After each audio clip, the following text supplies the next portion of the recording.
Shiki was just a typical troublemaker who'd recently been kicked out of school, but after some shady stranger attacks him and takes out his old man, he discovers he's actually got demon blood pumping through his veins and decides he's gonna master these powers to get his bloody payback. Many years ago, a brutal demon race known as Oni roamed Japan, wrecking everything and slaughtering folks whenever they felt like it. Nobody had the guts to oppose them, until one day a fearless warrior named Momotaro stepped up as mankind's hero.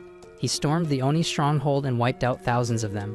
But that was just the opening battle of a long, drawn-out war between Momotaro and the Oni that still rages on today. Totally clueless about how this old-ass legend connects to his fate, a teenager named Shiki is busy cleaning his collection of firearms while chatting casually with a friend on the phone. He's joking about recently getting booted from school after another brawl, saying he honestly doesn't give a damn since he was tired of looking at his classmates' ugly mugs every single day. Just then, his foster dad Tsuyoshi storms in and smacks him upside the head, demanding to know why he got himself kicked out again. Shiki tells him to get lost, and when Tsuyoshi tries smacking him again for being an ungrateful little punk, Shiki swiftly ducks it this time. Tsuyoshi immediately grills Shiki about why there are guns lying all around, pointing out sarcastically that they're running a liquor store here, not some back alley arms dealership. Shiki fires back at him, mocking the pathetic excuse of a liquor store that's basically failing because nobody's buying booze from him anymore. Tsuyoshi doesn't back down, roasting Shiki right back for acting like he's hot stuff despite being expelled. Shiki takes that insult to heart, snapping back coldly that he'll never become a deadbeat like Tsuyoshi, and is honestly glad they aren't blood related. That remark hits Tsuyoshi hard, visibly hurting him, but he quietly leaves after getting a work call downstairs. As Tsuyoshi heads out for a delivery, Shiki lets out a frustrated sigh, wishing some wealthy dude had adopted him instead. He decides to get some target practice in to clear his mind, but an unexpected explosion outside startles him. He rushes out to check what's going on, only to find the street covered in thick fog, blinding him completely.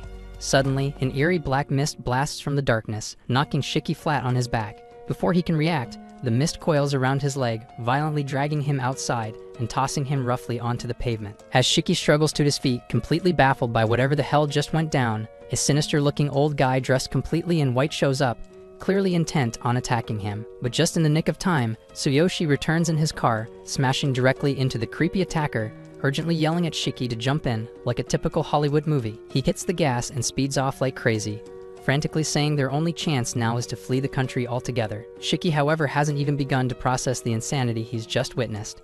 He freaks out and demands to know how his old man could casually run over someone like that. But Tsuyoshi insists that the guy isn't dead yet, and they absolutely have to get as far away from him as possible.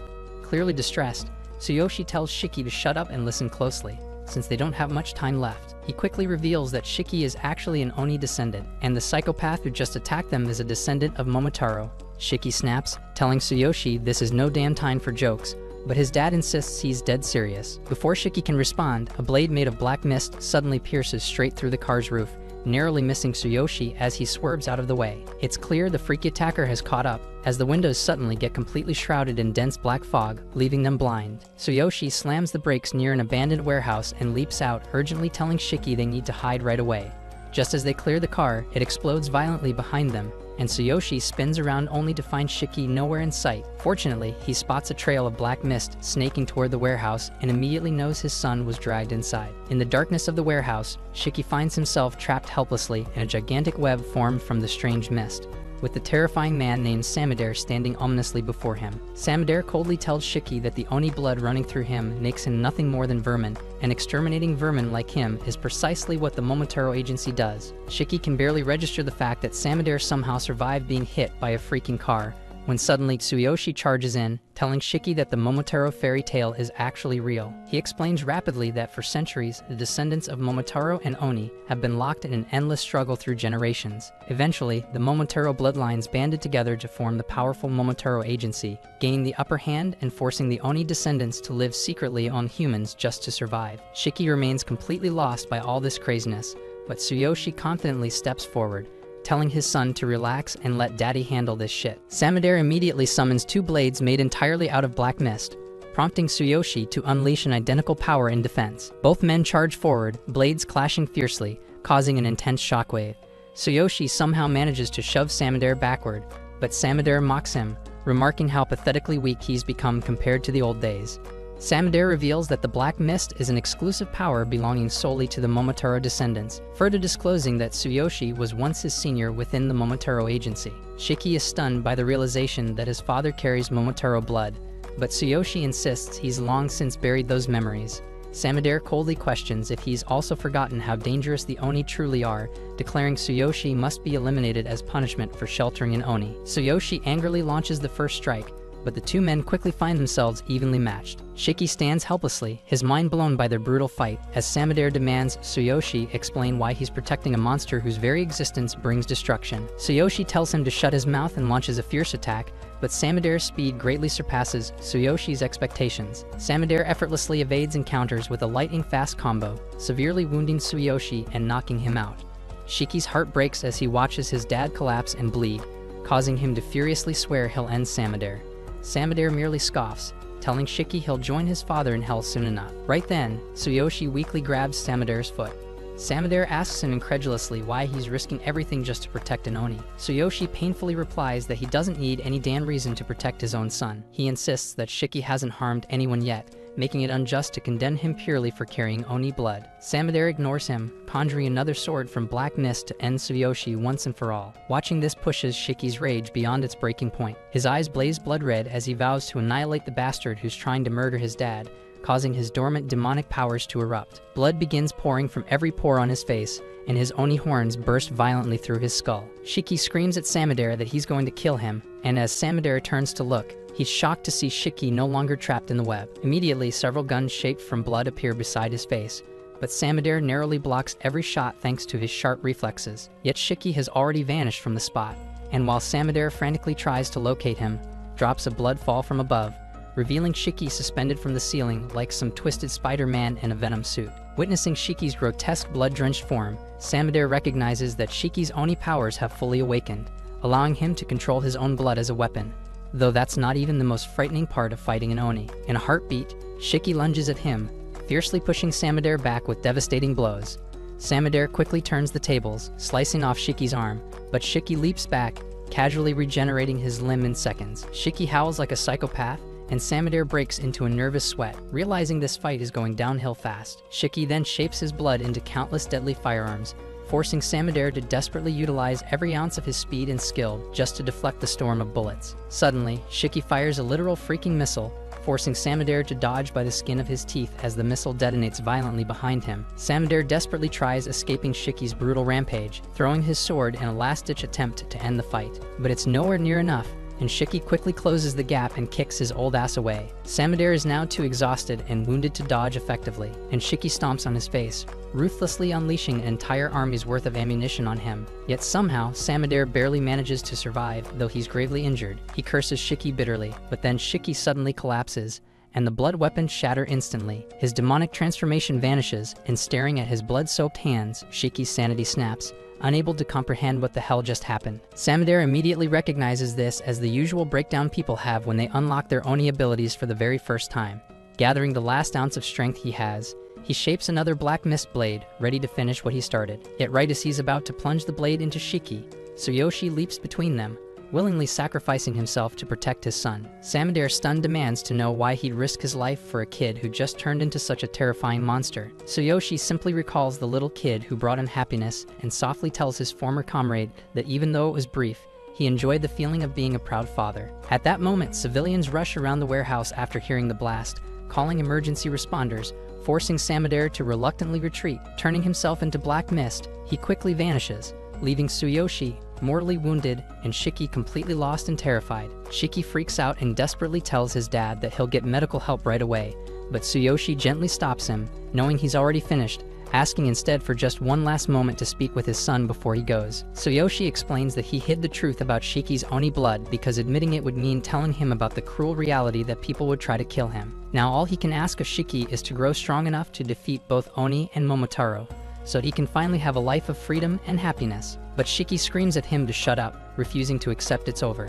Frantically pulling Tsuyoshi toward the exit, he yells that they'll talk once he gets treated, but Tsuyoshi only manages one last gentle smile before he finally passes away. As his dad's lifeless body hits the ground, Shiki shakes him desperately, begging him to open his eyes because he still hasn't had the chance to apologize for all the horrible stuff he spat at him earlier that morning. But it's already too late. Tsuyoshi's already dead. So Shiki just sits there, completely shattered, and quietly breaks down over his dad's motionless body. Moments later, some weird guy riding roller skates casually appears out of nowhere, calmly mentioning that Shiki can't stay there anymore because soon the place will be swarming with witnesses.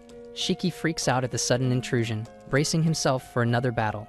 But before he can even fully turn around, the dude karate chops him neatly in the neck, knocking him out cold in a single blow. It takes some serious skill to sneak up on anyone while skating, so Shiki honestly never stood a chance to begin with. Elsewhere, the higher-ups at the Momotaro Agency are losing their collective shit because they just learned about Samadere's botched assassination attempt on Shiki, and now they're all questioning if he's gotten rusty or something. Still, given the circumstances, they understand his retreat. They absolutely can't risk the public discovering the agency's existence, but they also refuse to allow the Oni to become common knowledge either, meaning they fully intend to get rid of Shiki the moment he's back in their crosshairs. Unfortunately for them, that's basically impossible at this point, because once Shiki got knocked unconscious, he was immediately shipped off to some distant island in the middle of freaking nowhere. The plan now is to toss Shiki into a school jam-packed with half-Oni teens just like him, so he can properly master his abilities. But before that though, Nato's got to run him through a brutal evaluation to see whether Shiki's even worth the trouble, and judging by how he looks now, it's definitely not gonna be a pleasant ride. While knocked out cold, Shiki dreams of carefree time spent messing around at the park under his dad's protective gaze. But suddenly, his peaceful dream twists into a nightmare as Tsuyoshi falls dead at Samadere's hands.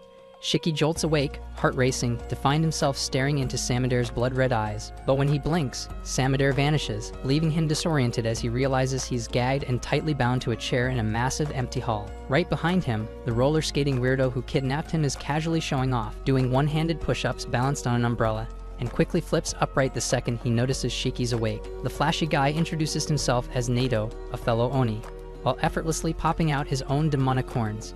Still bewildered and dizzy, Shiki struggles to make sense of what's happening, barely absorbing Nato's overly energetic introduction. Nato refuses to disclose their current location but assures Shiki that Tsuyoshi's body has been safely retrieved and respectfully stored elsewhere, explaining he brought Shiki here for both evaluation and his own protection. Without warning, Nato smoothly glides to a nearby whiteboard, swiftly rolling it right in front of Shiki before flexing about how insanely efficient roller skates are compared to just plain walking. Then he kicks off an explanation about the Momotaro Agency, reminding Shiki that he's already encountered one of their guys who could manipulate black mist as a weapon. Nato adds that the Momotaro Agency hunts down Oni, so naturally, the Oni created their own agency in response. His specific job is scooping up freshly awakened Oni, like Shiki, and bringing them somewhere safe to determine if they're qualified enough to join the Oni's side. After wrapping up his speedy explanation, Nato wheels the whiteboard back to its original position, then finally removes Shiki's gag to start the interview. As soon as the gag is off, Shiki instantly flips out, angrily demanding to be untied.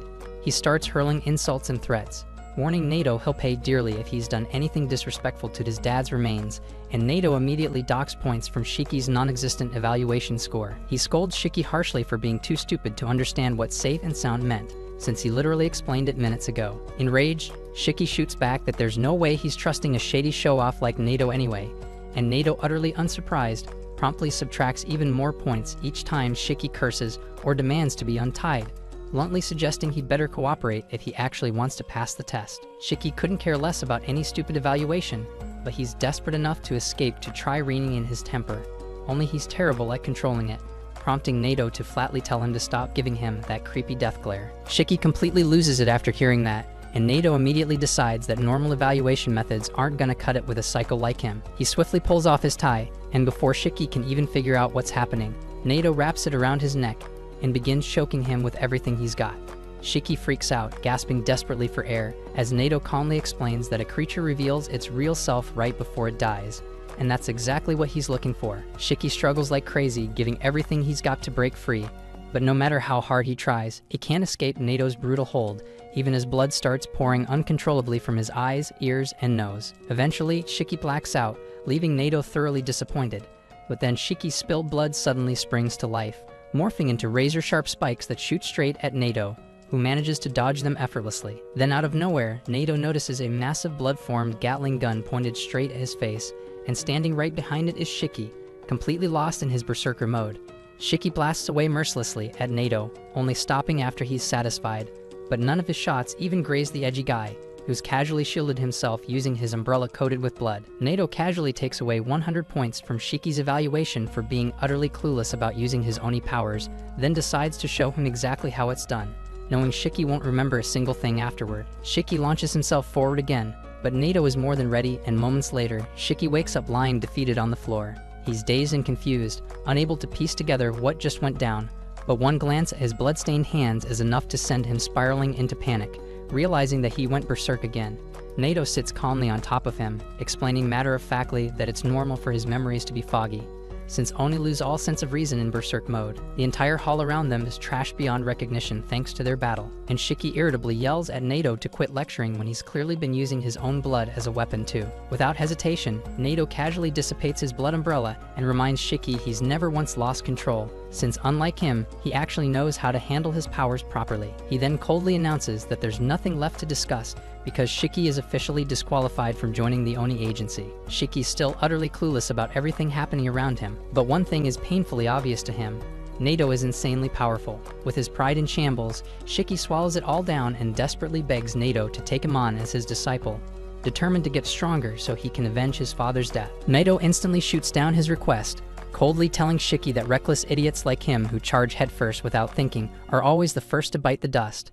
He calls him a worthless disgrace who can't control his powers or his damn temper, and Shiki nearly bursts a vein trying to keep his anger in check. Nato then calmly states it's finally time to get rid of Shiki, because an Oni who goes berserk in battle is nothing but trouble. He activates his special ring to slice open his thumb, causing blood to drip freely. Instantly, he transforms the blood into an umbrella, and Shiki suddenly gets an idea on how he might force this stubborn bastard to reconsider. He swiftly moves back out of Nato's attack range, then sprints towards him, grinding his fist along the floor until it bleeds profusely. Nato then quickly reshapes his umbrella into a spike-covered shield that can counter any close-range strike, carefully calculating every possible move Shiki might pull. At the last second, Shiki leaps upward, a move already accounted for in Nato's calculations, but then unexpectedly uses the spikes as a platform, launching himself sideways and aiming a blood-crafted handgun right in Nato's face. Shiki concentrates all his remaining strength into one powerful shot, and the recoil alone sends him tumbling backwards. He's stunned, thinking he finally landed a clean hit on Nato,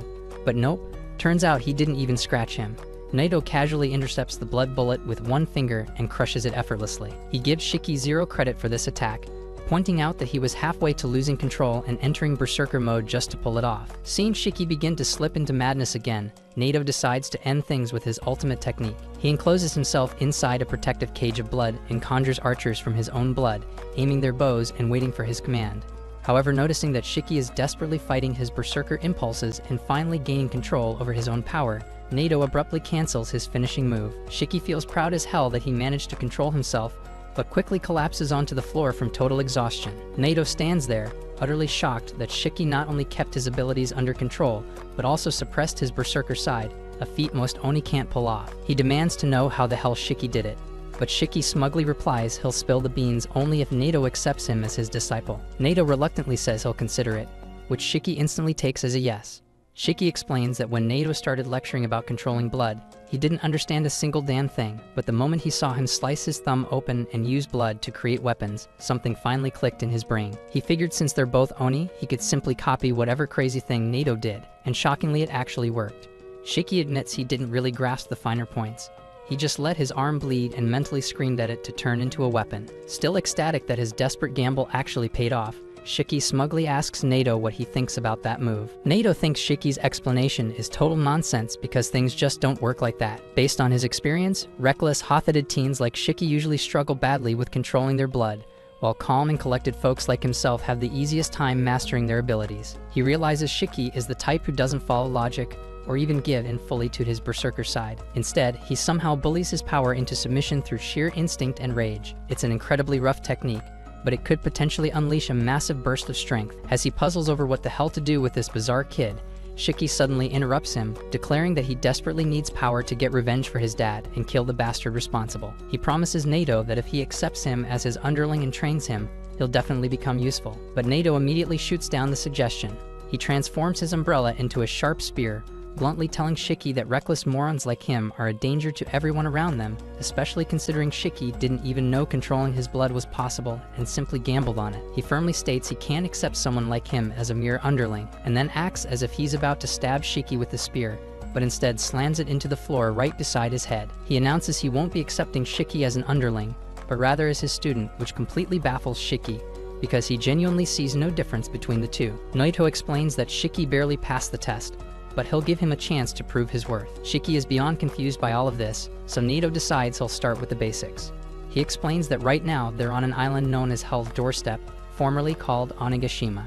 It's the legendary place where the original Momotaro slaughtered countless Oni, but now it serves as a refuge where Oni can live safely. At the heart of the island lies Resetsu Academy, a military-style school specifically designed to train Oni for their war against the Momotaro agency. Shiki freaks out upon discovering he's stuck on a freaking island, but Naito casually pokes him in the cheek, saying that's literally the least important detail right now. What's actually important is that Resetsu Academy will teach him everything from standard education and Oni blood control, to combat techniques and a historical feud between Oni and Momotaro. Naito then reveals he's going to be Shiki's homeroom teacher and proceeds to bombard him with even more details about academy life. But it's all way too much for Shiki's tiny brain to handle. He honestly doesn't care about any of that shit. The only thing on his mind is whether he'll become strong enough to avenge his dad.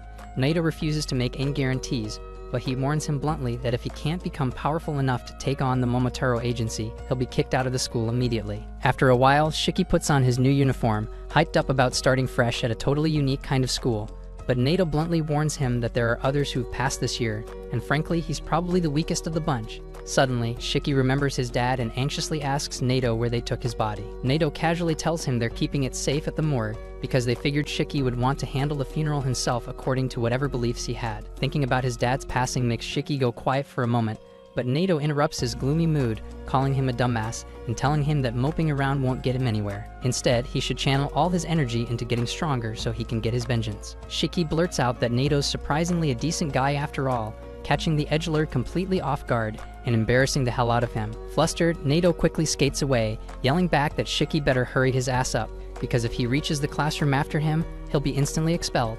Shiki somehow manages to keep pace, and as he starts contemplating how he can enter the room to maximize his badass entrance, Naito abruptly kicks him through the classroom door instead.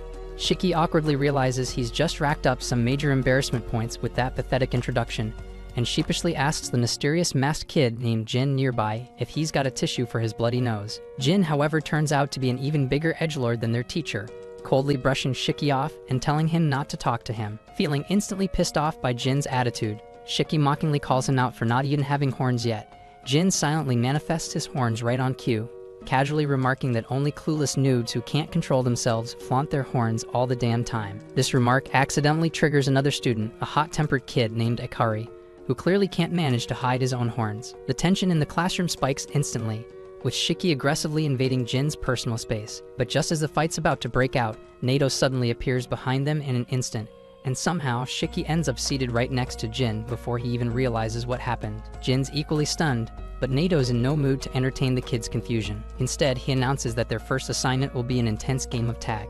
He quickly escorts all the students out into a nearby forest, explaining they'll have exactly 1 hour to make it back to campus without getting caught by him. Naito then coldly announces that whoever fails to get back to campus in the given time will be kicked out immediately, ignoring Shiki's protests. Next, he casually mentions that they're free to unleash their Oni abilities, though he'll only resort to using his powers if someone goes bloody berserk. Jin cockily states that he might accidentally end up killing Naito if he holds back his strength, but Naito simply shrugs, telling the class that if any of them manage to kill him, they'll instantly graduate and get their choice of combat units to take the fight straight to the Momotaro agency. He sternly adds that the purpose of their school is preparing them for real-world threats, and every moment here will be designed to push their limits. He asks everyone if they're ready, and Shiki loudly declares he'll do whatever it takes to pass all of Nato's insane tests. Naito then reveals another twist, producing 2 strange-looking spheres and clarifying that each student must be holding one of these spheres when arriving at the academy grounds to qualify. Before anyone can respond, he tosses both spheres far into the restricted zone. The students start freaking out,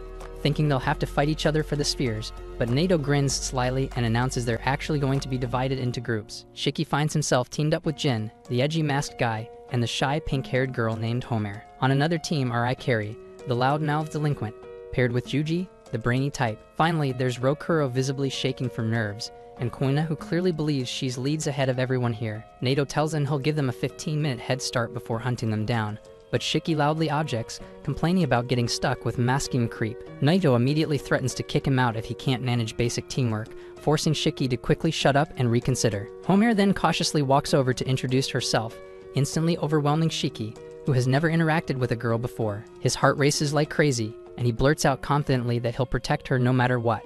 She instantly blushes, stammering nervously that he doesn't need to go so far, as she just doesn't want to be dead weight. Next, Homare nervously approaches Jin, who completely ignores her existence, radiating peak Andrew Tate vibes. Immediately overwhelmed by insecurity, Homare breaks down sobbing, apologizing repeatedly for even trying to speak to him. Shiki leaps in, pissed that Jin hurt her feelings, and quickly comforts her by insisting she shouldn't ruin her adorable face with tears. He then swivels back, shouting insults at Jin, but Jin calmly tells him to stop being such a pathetic simp. Naito quickly interrupts their squabble, urging them to hurry up because time's ticking. Jin bolts straight into the restricted forest, with Shiki hot on his heels. Homare stands there nervously looking around until finally deciding she'd better run after them before things get even worse. Meanwhile, Jin swiftly leaps from branch to branch like some edgy Naruto character, fantasizing about taking down Naito, earning an instant graduation, and securing a spot in an elite squad.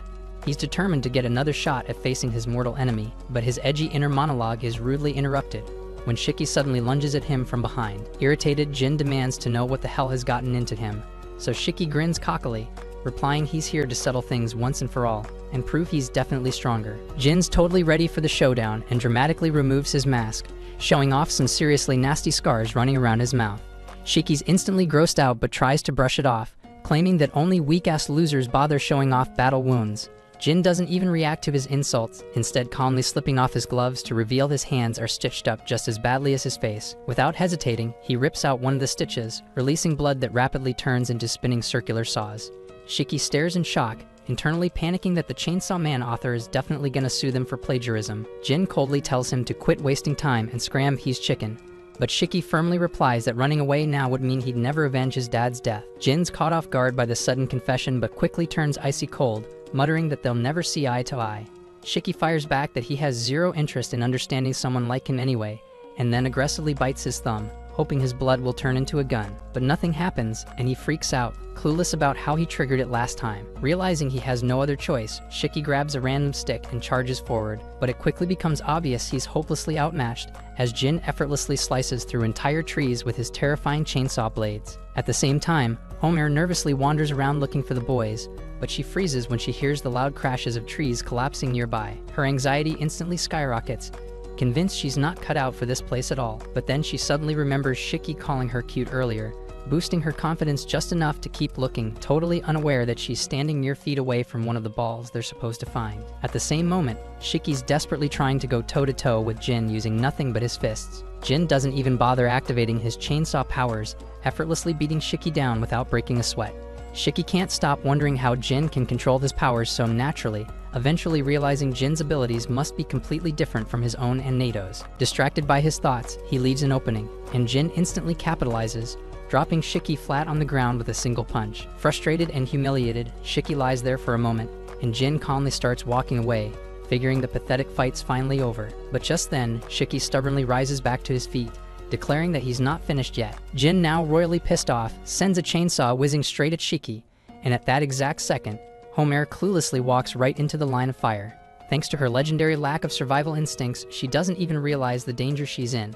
Shiki panics like hell when he sees her, but thankfully manages to shove her out of harm's way at the last second, even though he takes a minor hit in the process. Quickly scrambling off Homare, Shiki angrily demands Jin apologize to her, but Jin coldly retorts it would have been her own dumb fault if his weak attack actually killed her. That pushes Shiki's rage to a new level, but suddenly he hears Homare chanting a non-stop apology, almost like she's stuck in some kind of creepy trance. He tries assuring her none of it was her fault, but suddenly blood starts pouring from Homare's nose, pooling on the ground until it forms into a massive human-shaped figure. Jin and Shiki stare wide-eyed in shock, wondering if they're trapped in an Attack on Titan crossover episode. Homare desperately tells them to run because her female Titan is gonna kill everyone, and as soon as she says that, the Blood Titan slams her fist into the ground with explosive force, with Shiki just barely dodging the blow. Jin, being Jin, charges straight at the female Titan, attacking her with his chainsaws, but the blades hardly scratch her massive body.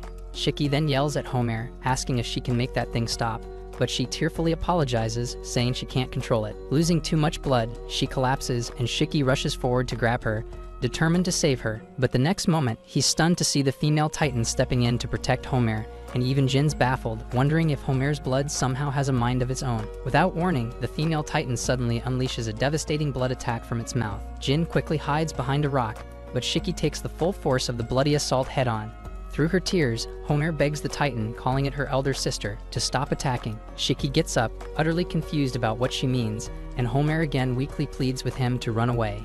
Shiki stubbornly refuses, yelling that if he leaves her now, she'll bleed out and die, and there's no way he's letting another person die right before his eyes. Just then, the female titan lets out a terrifying roar, unleashing a shockwave powerful enough to reach all the other students outside the forest. Nato calmly watches the chaos unfold from the treetops, deciding to sit back for now and see if Shiki and Jin can handle Homer's insane blood release powers before stepping in himself. Back at the battle zone, Shiki desperately tries to injure himself to summon his blood into a weapon, but nothing happens.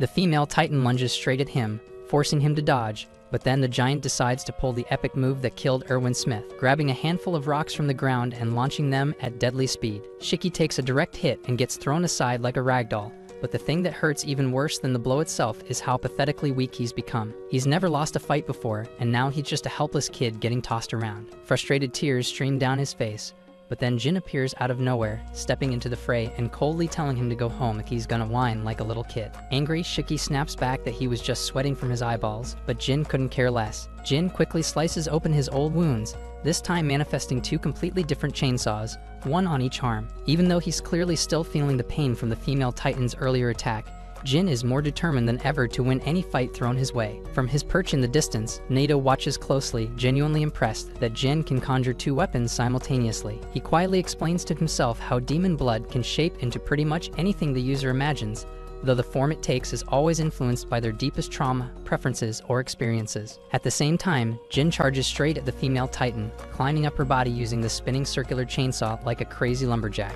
He tries to imitate Levi Ackerman's signature move by aiming for her neck, but the female titan sacrifices an arm at the last second to shield herself. As Jin keeps up the relentless assault, Shiki desperately screams at his hand, begging it to make literally anything useful. He can't figure out why the hell his blood won't shape into a weapon when Jin does it so effortlessly, but suddenly it clicks. Jin only creates cutting tools because he's fixated on them, while even Homer's titan was created out of something deeply personal.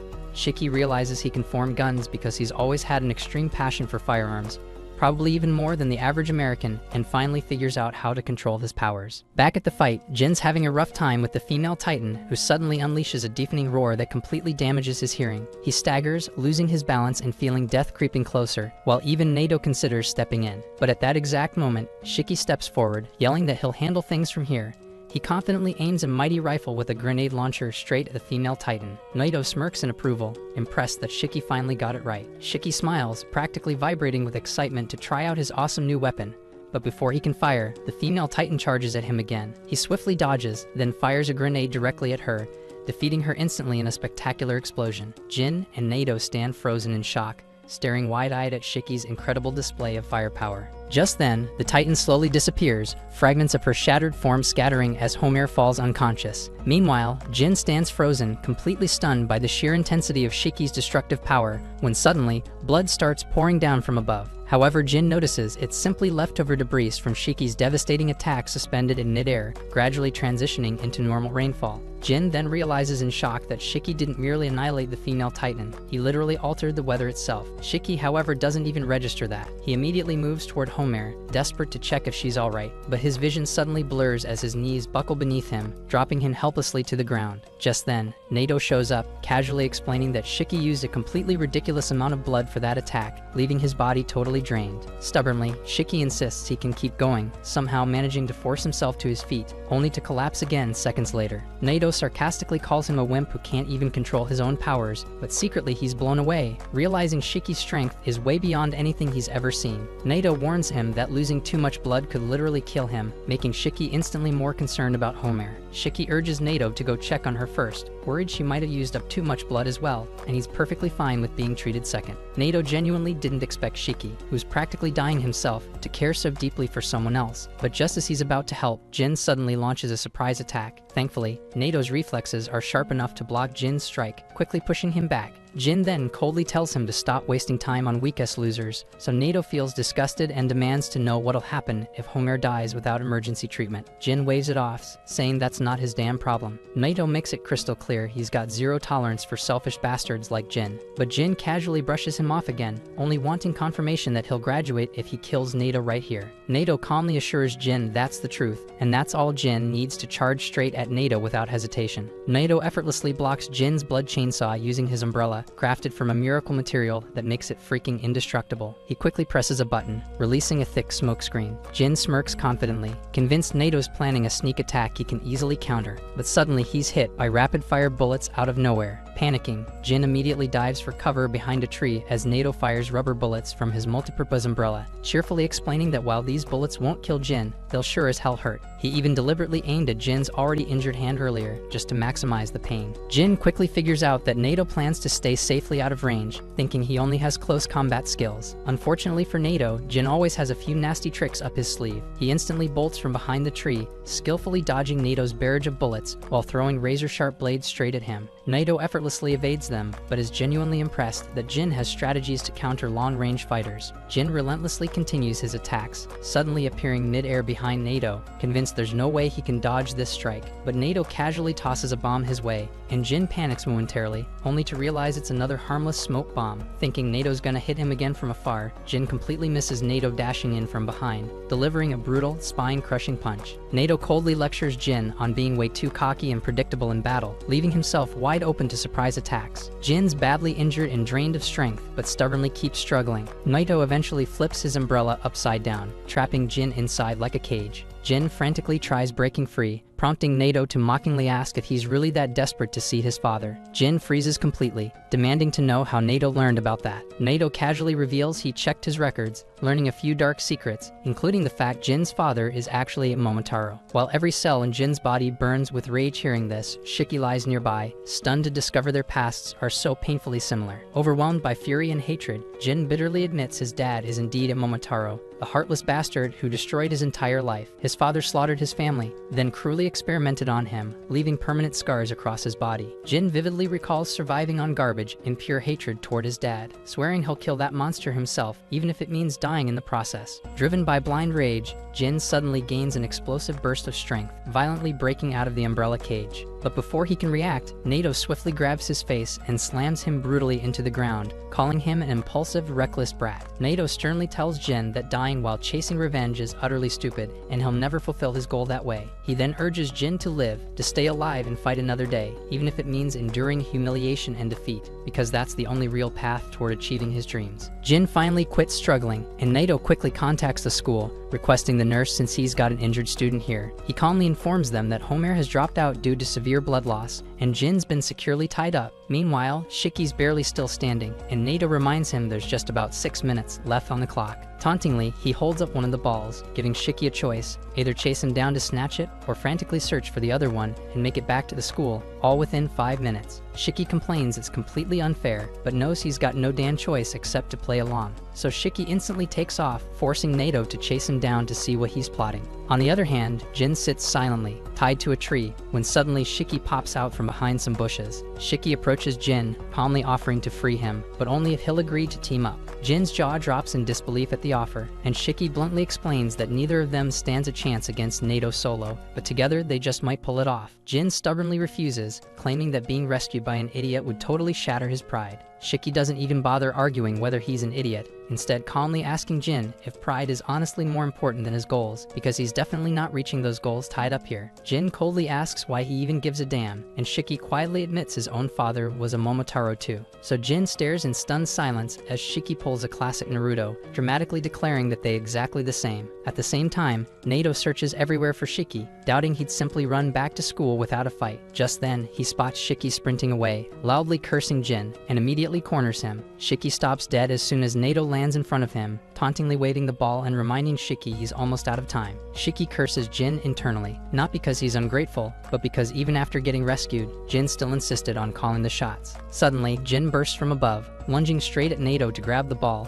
but Nato easily sidesteps the attack. Jin smirks, revealing that was just a distraction. His real move is hurling a stone tied to a rope, instantly looping around Nato and trapping him securely. Shiki quickly grabs the rope's other end, and both desperately pull with everything they've got. Nato plants his heels firmly into the ground, confident these exhausted brats don't have the stamina left to actually overpower him. Just then, Jin unleashes a blood blade straight at Nato, forcing him to dodge and lose his balance in the process. Shiki immediately takes advantage, sprinting towards him and knocking the ball from his hand. The ball lands perfectly near Jin, and Nato assumes Jin will try to run straight to the school, but he figures Shiki will surely fight him for it, so Nato plans to easily snatch it back during their squabble. But shockingly, Shiki tells Jin to grab the ball and run. Jin doesn't hesitate, immediately bolting off with it, while Shiki excitedly cheers him on like a proud parent at a soccer game. He proudly boasts to Nato that they've finally taken the ball, but Nato sarcastically reminds him that only the person who actually brings the ball back passes, and right now that's Jin, not him. Shiki's jaw drops, realizing he's just completely screwed himself over. Nato can't help but think Shiki's genuinely the dumbest guy he's ever met, acting first without even considering the consequences. Instantly regretting his decision, Shiki desperately screams at Jin to come back, but Jin's already too far gone. Jin confidently thinks he'll easily reach the school in time, but suddenly remembers he only made it this far because of Shiki's idiotic help. Grumbling internally, he decides he just can't leave that dumbass behind, and abruptly turns back towards Shiki, who's utterly dumbfounded, and asks Jin if he's as directionally challenged as freaking Zoro. Jin immediately snaps at Shiki to shut his mouth, bluntly saying the only reason he's doing this is that he refuses to owe his success to a total moron. He'd rather fail miserably and achieve his goals on his own. He firmly tosses Shiki the ball, ordering him to run straight to the academy. But just as they're about to exchange, a tiny pink creature suddenly races between them at lightning speed, freezing both in place. Nato instantly halts the test, warning them not to fight around Muku, their lightning-fast courier delivery pet. He explains that Muku only appears during critical emergencies, quickly activating the radio on its back to hear a frantic request for backup. The Kyoto branch is under attack by the Momotaro agency. Outside the test area, all the other students patiently await their turn, assuming Shiki and the others definitely bombed since they're already past the time limit. But just then, Nato returns with Shiki and Jin in tow, urgently announcing the Kyoto branch desperately needs backup, so they're dropping the test immediately and heading straight there instead. They quickly board a boat bound for Kyoto, with the students nervously expressing mixed feelings about suddenly being thrown into an actual battlefield. But Nato firmly reassures them that they won't directly fight. They're only there as support for the real fighters. Soon after, they arrive in Kyoto, where Nato leads them toward the district surrounding a famous temple, explaining that the Oni agency's headquarters lie directly beneath it. He then slips the students into an unassuming roadside diner, so plain most people wouldn't give it a second look, where a creepy, elderly hostess silently waves them inside. In the back parlor, she slides aside a hidden panel to reveal a narrow stairway plunging underground, the concealed passage that will take them straight to the agency's headquarters. At the same time, in another location, Subakiri, the captain of the Momotaro agency, has just ended killing a unit of Oni. He sneers that they're maggots playing soldier, and his vice captain Yomaji tells him he's gone overboard again. She gripes about the mess he made because cleaning it is going to be a damn headache, and Subakiri replied that the sight of maggots makes his temper flare. He added that he would have preferred a female Oni, since females endure pain longer than males and therefore make tougher material for his experiments. Yomaji answered that the experiments were vile and that she despised them, especially the creature now shuffling toward them. Subakiri tells her not to be mean to his favorite creation, a freaking chimera stitched from a dog, a monkey, and a pheasant. He has named it Ugly, and that is the one detail Yomaji can actually agree with. Subakiri says Ugly is a crucial research specimen, as well as a loyal part of their anti-Oni bioweapons program. Yomaji says their job is to kill dangerous Oni and protect civilians, and he should focus on that rather than wasting time on creepy lab work. Subakiri insists Oni blood is genuinely fascinating, and he is doing his best to help in his own way. He argues that if they can learn to control Oni blood themselves, it will benefit the Momotaro agency massively. Even better, if its regenerative factor could be turned into a drug, they might end up wealthier than Elon Musk. Yomaji pointed out that Momotaro's already displays similar traits, but Subakiri said experimenting on people is idiotic, and in his eyes the Oni are maggots, so they should be used for trials, because simply killing them is a waste of raw material. A scared young Oni overhears everything while tucked just around the bend, and he fights to stay perfectly silent. And the moment the two Momotaro agents' footsteps fade away from his spot, he exhales in shaky relief. But Subakiri surprisingly appears beside him. Apparently he was just messing with his sorry ass. So of course the boy panics, and Subakiri decides to haul him to the lab. Yomaji says she will put the kid to sleep so he does not cause trouble, but as she tries to force him to sleep without anesthesia, a drop of blood splashes onto Subakiri's coat. Yomaji understands immediately that this spells trouble, not for her but for the child. Subakiri strides up and starts booting him like a heartless jerk. He says that although Oni blood fascinates him, it is filthy and he will not tolerate it on his uniform. He then asks whether the kid's parents lived nearby and whether they were among the group he just killed. When he gets no reply, he hoists the nearby Oni corpses and shoves them in front of the boy, asking if his parents are here. The kid is too terrified to speak, and of course, Subakuri chooses to crush him under the bodies. Yomichi is sickened by it, because out of all the Momotaro abilities she has seen, Subakuri's is the most twisted. The black haze that leaks from their bodies is actually a special blood-borne bacteria, and the Momotaro can shape it into weapons, but Subakuri can use that bacteria to control corpses, and she still cannot get used to that shit show. Before long, he finishes the boy off, then tells Ugly to eat the giant Oni dumpling while they move on to hunt more maggots. Elsewhere, Jin and the other students walk a broad tunnel, and Nato explains that several shops in this area connect to this passage that leads to their base. They soon reach a gate that opens into the space right beneath the Iryuta-dera temple, built like a traditional Japanese house. The students can hardly believe their eyes as Nato tells them this is the Kyoto Division headquarters of the Oni Agency. Right then, a doctor steps out of a room grumbling about the mountain of tasks on his plate. But his mood flips the instant he spots Naito, and he greets him all sunshine and then fusses with his hair when he clocks the massive blonde nearby. He tries a cheesy greeting, but she shuts him down immediately. But this simp's ego hardly cracks, since he's well practiced at rejection. Jin asks who this goofball is, and Nato introduces him as Kyoya, commander of the support unit at the Kyoto base. Kyoya adds that he and Nato were classmates at the academy, but Nato is in no mood for small talk. He decides to head to the front lines right now, and Jin asks to tag along as well, the other students wanting to, preferring that over babysitting a weirdo like Kyoya, but Nato is not hearing it. He tells Kyoya to put these brats to use however he likes before heading out, and right then the nurse orders Kyoya back inside to do his job. She sees the academy kids too and tells them to change right away because they need every pair of hands. They suit up as assistant nurses and hurry and head to the improvised ward where dozens of wounded Oni are crying in pain. One has just been rushed in, missing both legs along with other life-threatening damage. Shiki is horrified at the sight, and the nurse says he has at most 3 minutes left to live at this pace. But Kyoya simply smiles and says they won't let him die, and Shiki snaps at him to stop tossing out empty promises. Kyoya praises his blunt compassion, but says he is kind of a big deal here, then decides to show the kids how real support work is done. Elsewhere, Subakuri and Yomoji have just finished dismantling the captain and vice captain of another squad. The remaining Oni are petrified, and Subakuri is annoyed he has to handle another batch of nobodies when he was hoping for a real challenge. His wish gets granted immediately as Nato arrives and snaps his ability on.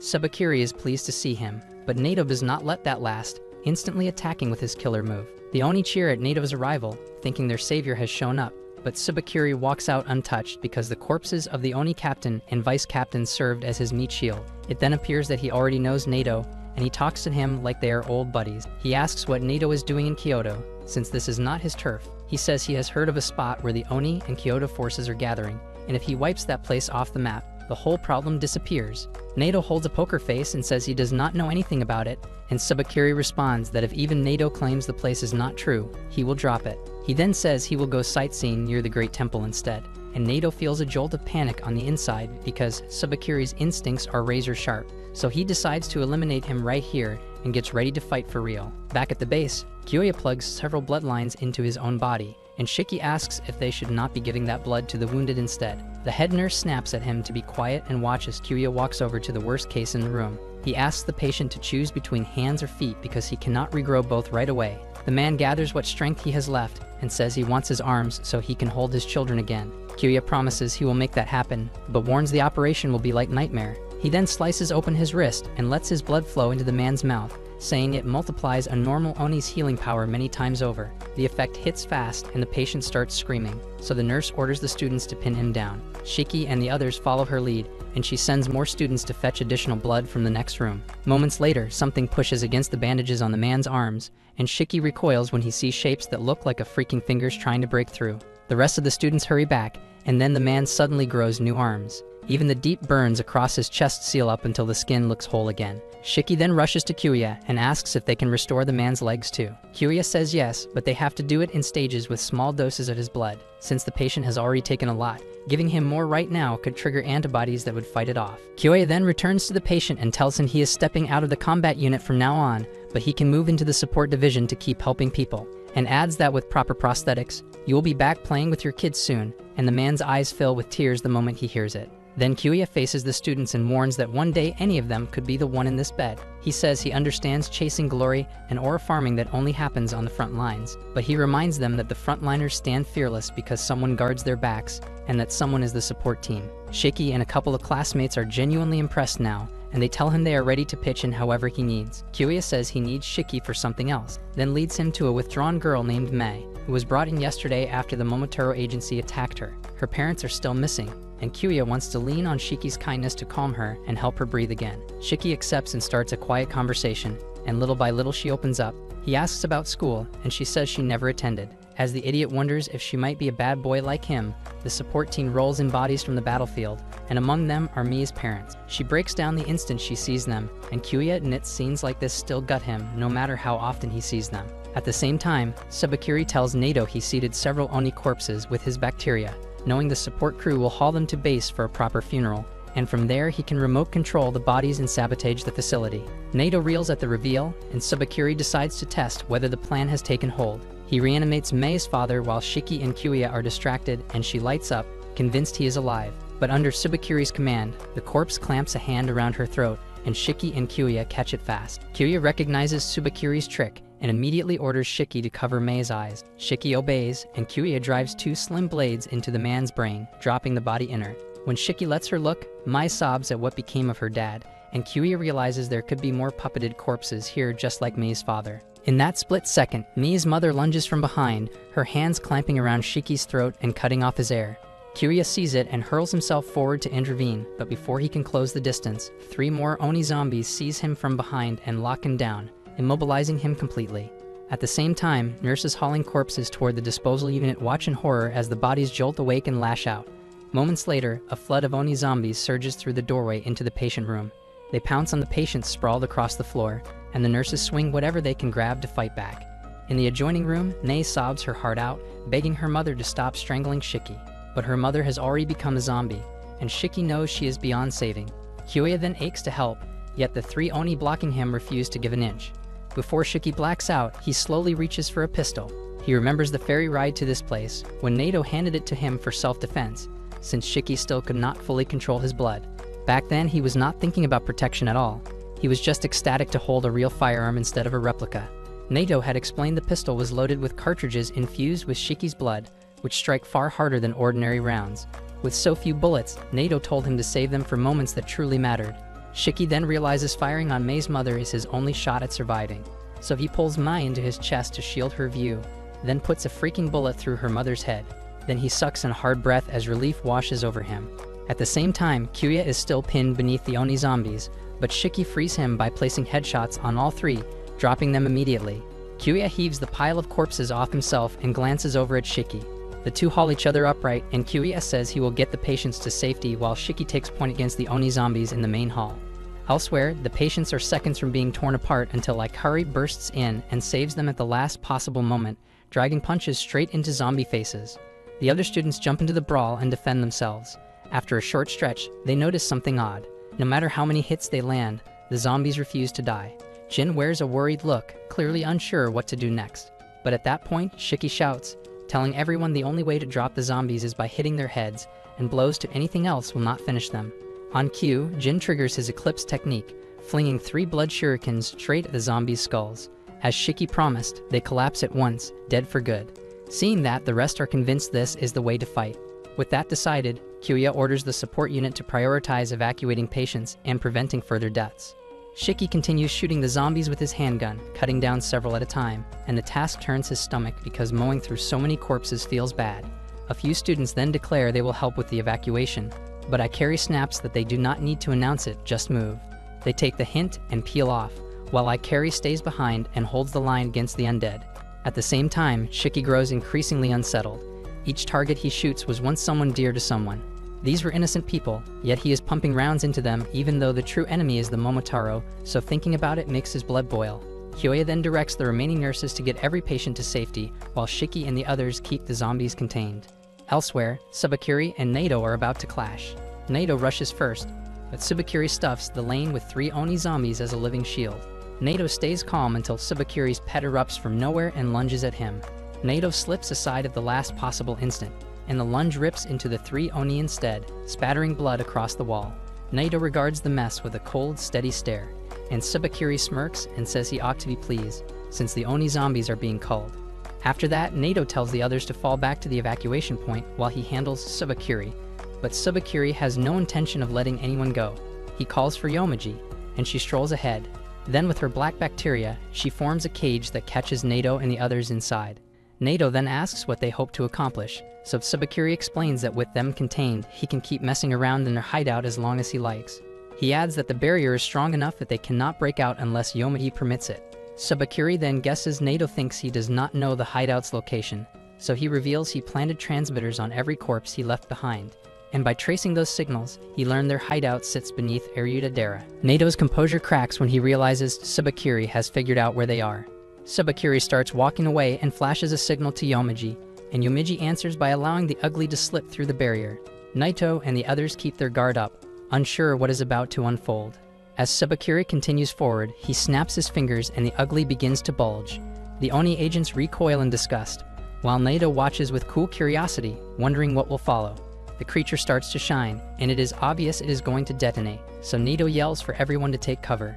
The explosion is so strong that it wipes out everything within a 100-meter radius. Subakiri watches the fireball, dissatisfied that it wasn't more forceful, so he says that he will improve it next time. Yomaji proposes checking for survivors, but Subakiri says there is no point. No one could live through that, and besides he just laundered his uniform and doesn't want it stained. And moments after, we see Naito lying on the ground, his body covered in burns and scars. Back at headquarters, Shiki puts a bullet through the last Oni zombie's skull and exhales in relief, glad it is finally done. Kyoya then announces they have moved the patients to the main hall and says it is thanks to everyone being here, so he offers deep thanks. At the same time, Mei stands firm while her mother and father lie dead on the ground with bullet holes in their skulls. Kyoya notices and feels sad for her, so he walks over and tells her he is sorry she had to endure that. Shiki apologizes as well, admitting he was the one who shot her mom in her forehead. He remembers the moment and feels lingering regret, but to his shock, Mei says it's alright.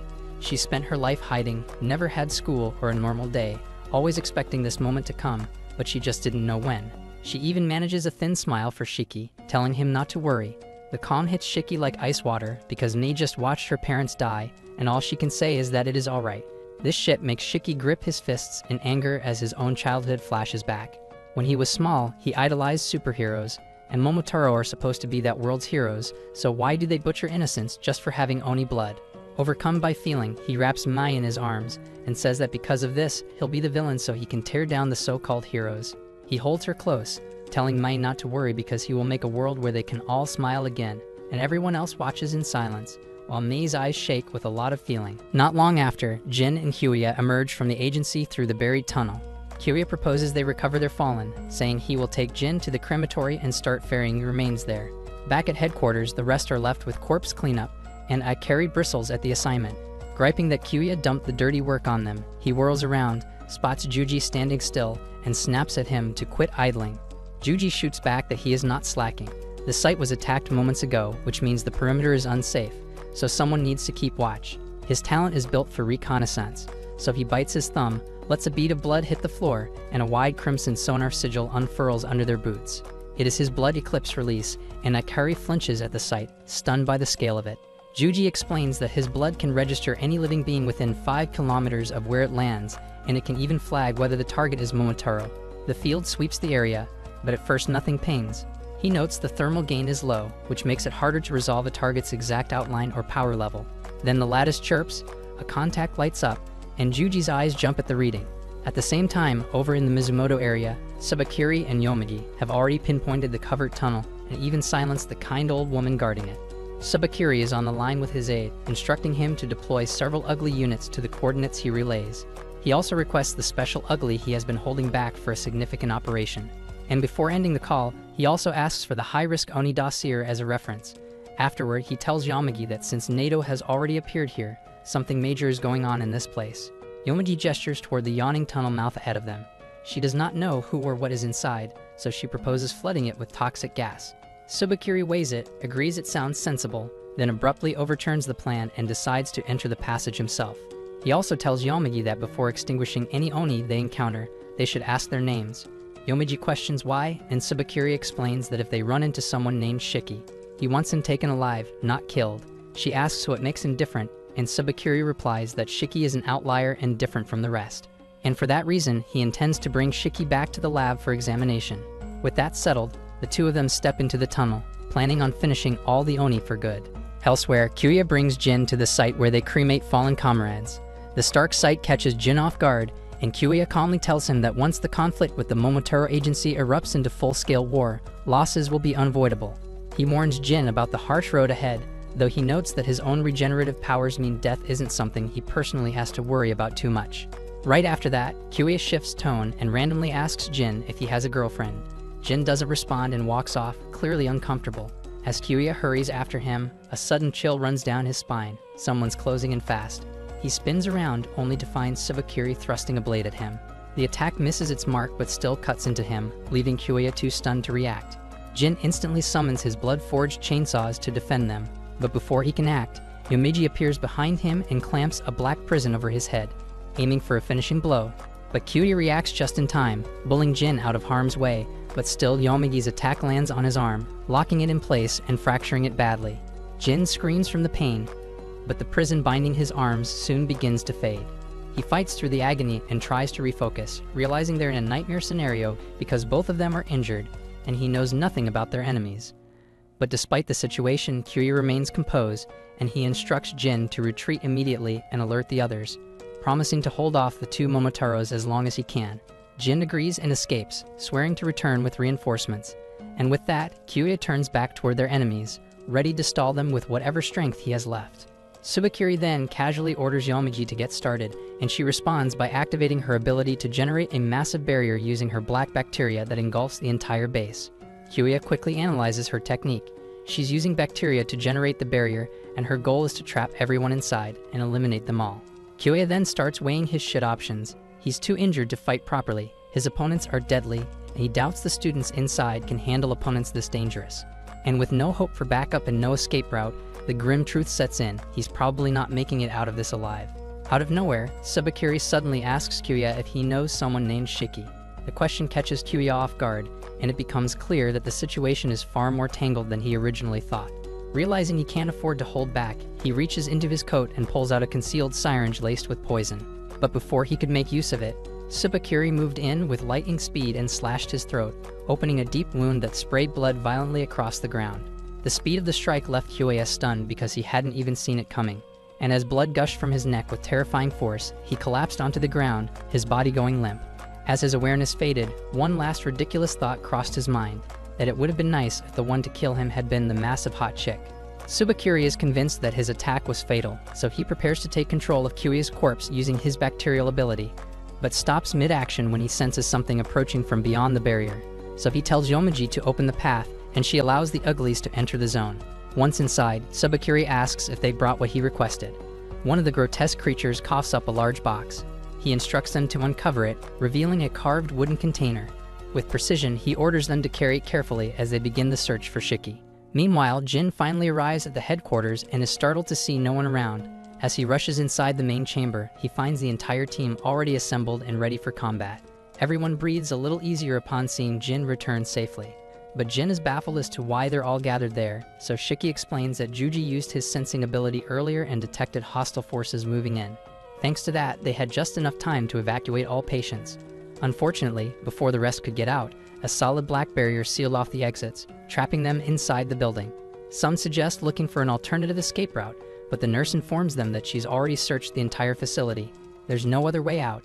Shiki then asks Jin where Kyuya is, but before Jin can answer, one of the uglies bursts into the hall. The team is frozen in shock as the grotesque creature walks straight through them and targets a random person in the group, who is devoured on the spot while the others watch helplessly. Panic then erupts, and everyone scatters in an attempt to avoid being next.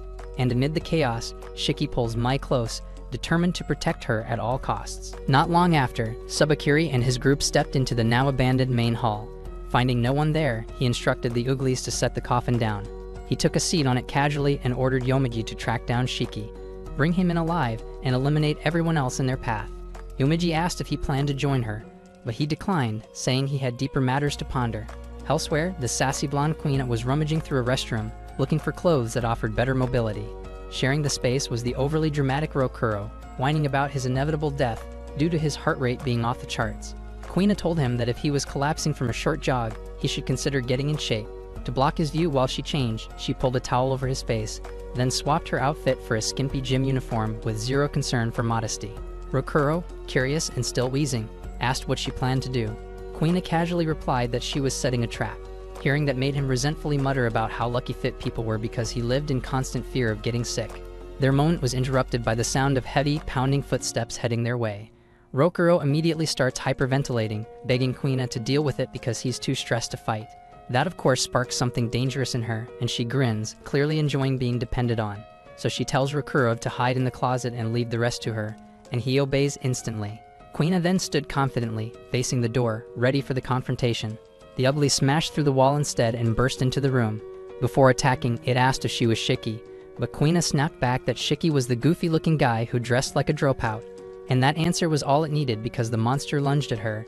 The impact from the attack knocked over the closet Rokuro was hiding in, causing him to pass out cold.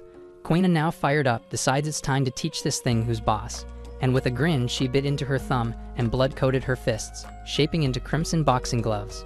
At the same time, Jin rushed back through the corridors to check on Kyuya's condition, and elsewhere in the facility, Ikari braced herself to confront one of the incoming beasts. Shiki, on the other hand, stayed low and searched for a safe spot to hide with Mai, and the garden ended up being their only option. At the same time, Rokuro slowly regained consciousness, noticing that the room had gone completely quiet. Thinking it had all been some strange nightmare, he cautiously crept out from the closet, only to freeze in horror when he found the monster's face staring right at him. Confused and terrified, he tried to process what hell was going on, but things got weirder when the creature suddenly turned away and began walking toward Quina, as if following orders. Quina gently touched its face, positioned it perfectly, then landed a devastating punch that knocked it flat to the floor. Without hesitation, she mounted the stunned creature and began hammering it with a brutal barrage of blows straight to the head until it blacked out. Rokuro stood there, overwhelmed and visibly shaken. Quina, on the other hand, was clearly enjoying every second, casually stomping on the downed monster as it lay motionless. The secret behind her dominance was her ability, I Love, which enslaved any opponent touched by her blood, draining their will to resist.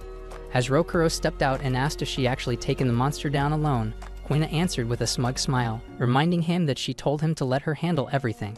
But her confidence didn't come from being dependable. It came from her twisted desire to be needed.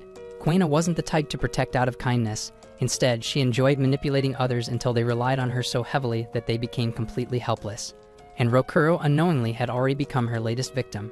Dropping to his knees, he thanked her sincerely for saving his life, and that moment pushed Quina into full overprotective mode. So she laid out a bedsheet on the floor, tucked him in like a child, and told him not to worry because she'd take care of everything from now on. Rokuro grew more anxious by the second because she was way too close. Quina then noticed how pale and weak he looked, so she decided he needed food. That made things worse for Rokuro, who panicked, convinced she was setting him up for something sinister. There was no way a girl like her would treat him this nicely unless she had a hidden motive, so he began trembling, convinced she was fattening him up to use as bait for the next creature. While he sat there spiraling into fear, Quina just doted on him even more, until another monster stormed into the room. Without hesitation, she stood up, ready to handle it so she could return to pampering Rokuro with more affection than he could handle. She then eyes the beast ahead, brushing it off as just another weak opponent. Sure of herself, she charges in, thinking it'll be over in seconds. But this creature isn't like the last one, it's far tougher. And with a sudden lash of its freaking whip arm, the creature tears a gaping hole through the wall at the back of her.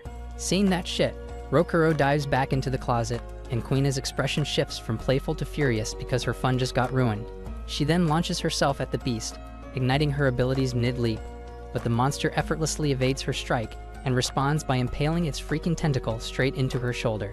Quina manages to break away, but the monster quickly uses both arms to lash her in place. She immediately realizes she can't activate her powers in this restrained state.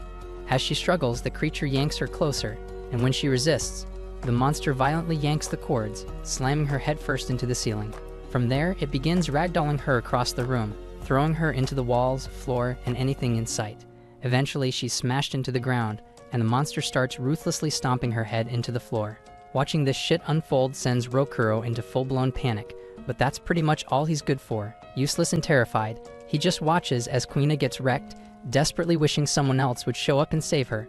It doesn't even occur to him that he could be the one to help, because deep down, he had accepted that he was nothing but a weak, spineless coward. And that's when it hits him. He didn't even notice when he turned into such a pathetic coward. He then starts to remember a time when he still had courage, when fear hadn't eaten away his backbone. He grew up in a remote village where humans and Oni lived side by side. That's where he met Lulu, his very first crush. He was always trying to impress her, pretending to be fearless even when he was shaking in his shoes. But with Lulu next to him, it was like fear didn't matter, because when she was around, he felt invincible. The two of them were inseparable, spending every moment side by side, building memories he thought would last forever. But underneath that happy little life, things weren't as perfect as they seemed. Lulu was ill, and because she was an Oni, she couldn't be treated at any regular clinic, and the only Oni physician in the village kept her stable for years. But one day, everything changed.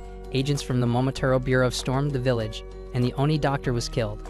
And without the Oni doctor's help, Lulu's condition rapidly declined.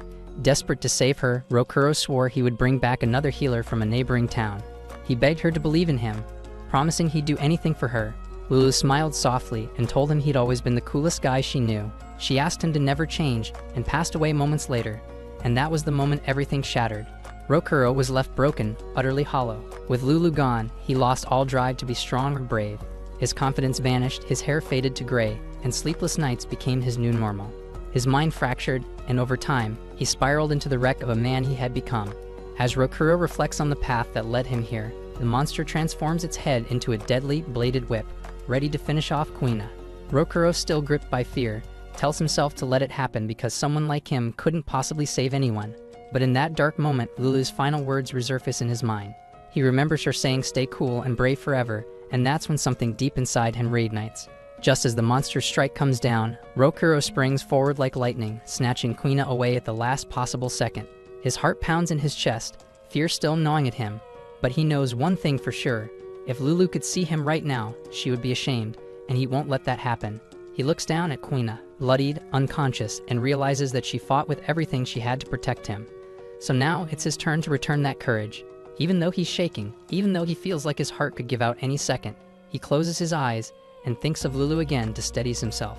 He then bites into his thumb, letting his blood pour freely, and from that blood, the image of Lulu began to take shape. Her figure formed in front of him, calming his nerves even more.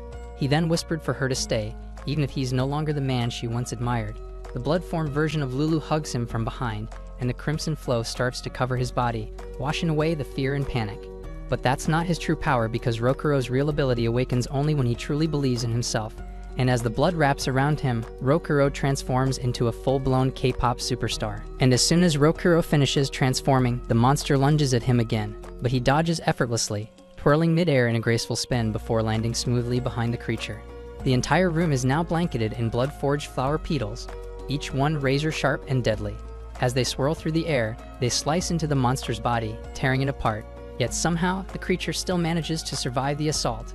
Rokuro, however, is glowing with confidence because with Lulu by his side, there's nothing to fear.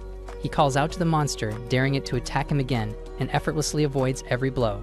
He leaps into the air for a counterattack, his thoughts drifting to the summer festivals where he and Lulu used to dance together.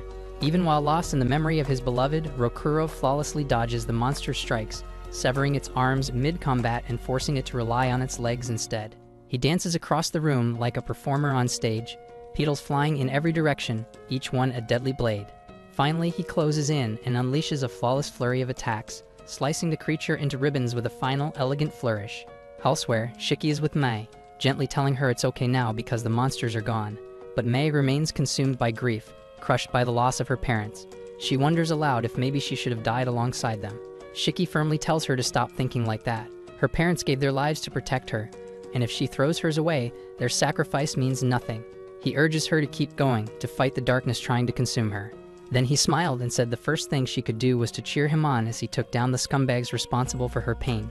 With that, Shiki rises to his feet, determined to track down the Momotaro and make them pay. Mei doesn't believe he stands a chance, but Shiki replies that as long as he refuses to give up hope, defeat will never be an option. At the same time, Nato regains consciousness, stirred by the other Oni who have gathered around him. They tell him he was out cold for 15 minutes, and then thank him for shielding them from harm. Naito brushes off their gratitude because he's not interested in praise, and what matters now is getting back to the base as fast as possible, because his students still need him.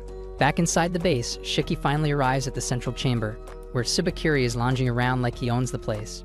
Shiki introduces himself and demands to know if he's the sick freak responsible for turning corpses into the undead, and Tsubakiri grins and cheerfully admits it. Disgusted, Shiki asks how he could disrespect the dead like that, but Tsubakiri just laughs it off, saying Oni aren't human, so they don't deserve human rights.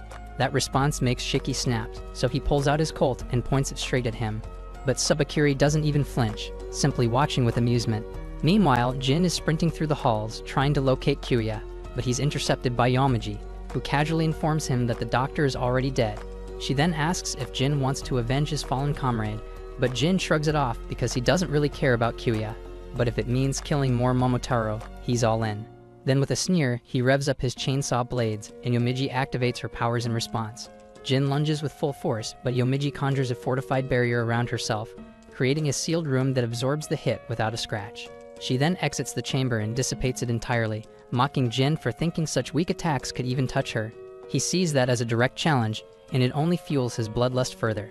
Back with Shiki, Tsubakiri suddenly hurls a dagger to knock the gun out of his hand, telling him to quit messing around with toys and fight seriously, and that lights a fire in Shiki. Enraged, he taps into his real power, materializing a massive rifle with a grenade launcher forged from pure fury and defiance. He declares that he's going all out and that Tsubakiri is going to pay for everything he did to Mai. He briefly recalls how much pain Mai endured because of this maniac, and how Nato once warned him never to use this ability, saying he couldn't control it. But Shiki's done being told what he can and can't do. Fueled by rage, he fires the launcher, unleashing a thunderous explosion, but Tsubakiri narrowly avoids the blast. Shiki grins, using the moment to mock him, asking if he was so terrified that he had to dodge just to stay alive. Shiki's attention then shifts to the coffin, curiosity building as he wonders what kind of secret it might be hiding. Without a word, Tsubakiri steps forward and swings the coffin open, and from within, a man fully dressed in Momotaro combat gear emerges, loudly declaring his mission to annihilate every last Oni. And the moment Shiki hears those words, it clicks that this must be another one of Tsubakiri's undead puppets.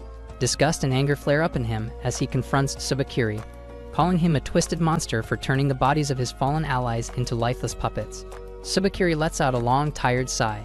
He insults Shiki, calling him a dull-headed fool incapable of thinking past cliches. He explains that humans have something called free will, and this particular zombie standing here had actually given Tsubakiri permission to reanimate him after death. Shiki still can't wrap his head around why anyone would willingly choose that, but before he can say anything else, the zombie suddenly activates his ability. Waves of dark energy pulse towards Shiki's chest, and within seconds, his body becomes so heavy that he can't even stay on his feet. As the zombie repeatedly uses the same skill, Tsubakiri casually explains that whenever he revives another Momotaro, he also gains access to their original abilities. The one he's using now specializes in altering the air itself, mixing bacterial pressure with oxygen and making the surrounding atmosphere heavier than steel. While all this is happening, the zombie keeps echoing the same line over and over about wiping out the Oni. Tsubakiri chuckles and admits he was surprised the first time he heard it speak. He still doesn't know whether it's fueled by lingering hatred or sheer determination, but whatever force animates this corpse, it perfectly embodies the Momotaro's extreme sense of duty. He then leans over Shiki, taunting him, asking how long he plans to hold out against an opponent that completely outclasses him. Meanwhile, Naito and a group of Oni are trying to break through the obsidian black barrier that Yamai has surrounded the HQ with. Their weapons splinter and break the moment they strike the wall, leaving them frustrated. Some of them start discussing whether they should search for another entrance, but Naito quickly shuts the idea down, stating that this type of barrier likely extends across the entire perimeter. One of the Oni then asks Naito if he can destroy it himself. Naito admits that he probably could, but he's hesitant. Right now, the temple directly above is crawling with unaware tourists, and using his full strength to break the barrier might end up putting innocent lives at risk.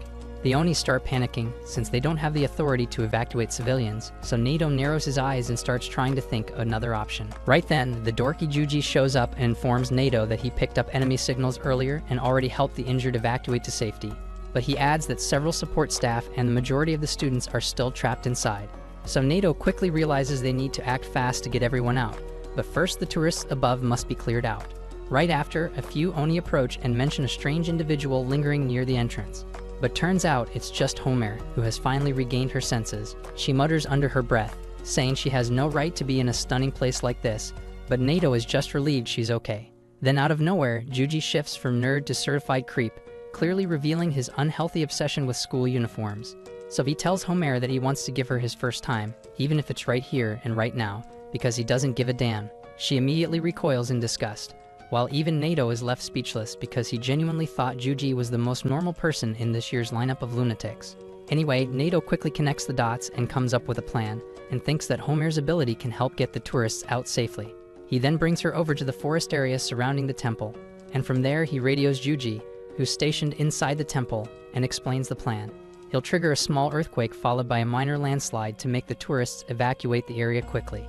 Juji is completely shocked by this idea, but Nato reassures him that the tremor will be mild, and nobody will get hurt because the Oni troops that are already in position throughout the temple will assist in the evacuation.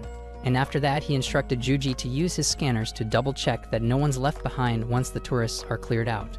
With everything in motion, he turns back to Homer and asks her to summon the same giant female titan she called out before, because that's the one that's going to trigger the landslide. Homer hesitates, terrified of losing control again, but Nato calmly tells her that he'll manage the aftermath. Even with his encouragement, she's too afraid to activate her power. So Nato gives up on the spot and tells Juji that the landslide plan is scrapped and they'll have to find a different approach. He then looks back at Homer coldly and tells her she's expelled. He says he doesn't have room for liabilities on his squad and starts skating off. Panicking, Homer stammers that she's not refusing to help, she's just terrified of the power she can't yet control. Nato responds that fear isn't the problem, but refusing to grow is. He brings up the tragic accident she caused in the past, the one that's haunted her since. Then he reminds her that every single person in his class has something horrible in their past too. They all carry trauma, but the difference is that they chose to face it. He tells her that if she truly wants change, she has to take the first step herself, because no one can do it for her. Then with shaky hands and a trembling voice, Homer declares that she wants to change. Then suddenly, she bites down on her thumb hard, and her blood spills out as power begins to surge. The blood quickly forms into the towering figure of the female titan, who immediately starts swinging at Nato. He nimbly dodges her massive strikes as the ground trembles under the force of her blows. The mountain begins to shake violently, and Homer starts to lose it.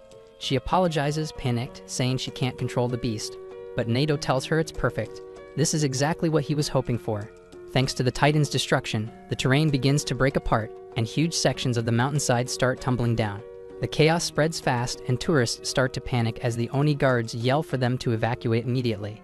Once the area is fully cleared, Juji uses his radar ability to confirm that no one's left behind. With the job done, Nato turns to the Titan, stops holding back, and knocks Homer out cold, instantly halting the Titan's rampage. Meanwhile, Jin is in the middle of a battle with Yamagi, who is pelting him with a barrage of black cube constructs. Jin decides to keep some distance between them, but he doesn't notice the cube that appears behind him, and he's suddenly sealed inside. Now stuck in a pitch-black cube, Jin realizes there's no immediate way out, so Yomiji smiles coldly and says she'll make this slow and painful. She then begins collapsing the box inwards, promising that by the end of it, he'll be nothing but red paste. Jin swears he'll break out using brute force, but Yomiji scoffs at the idea. As the space around him grows tighter, Yomiji states that the human brain starts spiraling when trapped in confined quarters, then claustrophobia kicks in, the mind shuts down, and helplessness sets in. She's confident the same will happen to Jin, until she hears a chainsaw scraping against the box walls. She's stunned because it shouldn't be possible in such a small space. Then before she can react, cracks spread across the cube's surface, and with a deafening blast, the entire thing explodes. Then Jin walks out with dozens of carpenter tools sticking out from his back. He grins and says that back in the day, he used to sleep in the vent shaft of a half-condemned warehouse. It was cold, damp, and smelled like expired tuna, so compared to that, her prison cube felt like a luxury resort. Yomigi's eye twitches in rage, and she preps another attack, intent on ending him for good, but out of nowhere, a decapitated monster head lands at her feet. The punk Ikari walks into the scene, pissed off that the Momotaro thought sending weaklings like that could kill him. Jin tries to warn him off, saying this is his battle, but Ikari's already made up his mind, and he's here to wreck whoever's in front of him. However, the second he lays eyes on Yomigi's goods, he loses his cool on the spot, launching into a wild rant about how she should dress properly and show some decency. But Yomiji couldn't care less what this lewd mouth thinks about her fashion choices and tells him so with a smirk. Ikari then splashes his blood onto the floor to trigger his ability, but Yomiji tries to trap both him and Jin in one of her cages first. Sadly for her, Ikari is way too quick and agile for her tricks to land. He slips past her barriers with ease and delivers a brutal kick straight to her jaw, knocking her off balance. Yomiji is stunned because she never even saw it coming, but turns out neither did Ikari. His ability is completely unpredictable and changes based on how furious he is. This time, his rage granted him enchanted crimson boots that massively boosts his reflexes and movement. So Ikari complains that maybe if he'd been angrier, he would have gotten a proper weapon, while Yomiji silently curses her luck because speed types are the worst matchup for her. Outside the dome, Nato unleashes his signature technique and cracks open the barrier. The entire HQ starts rumbling violently, and Nato realizes that the building won't hold up for much longer. But to him, saving the allies trapped inside is more important than keeping the structure intact. Inside, the tremors alert everyone, and they have to evacuate immediately. Back at the battle site, Naito and his team show up where Jin and Ikari are already fighting Yomiji. Naito tells her that she's surrounded now, and after using her powers on such a large scale, she must be running on fumes. He advises her to surrender, claiming there's nowhere left to run. But Yomigi smirks and says she had no intention of escaping anyway. She casts off her outer clothes, revealing that she's now covered by nothing but a thin veil of her own black bacterial armor.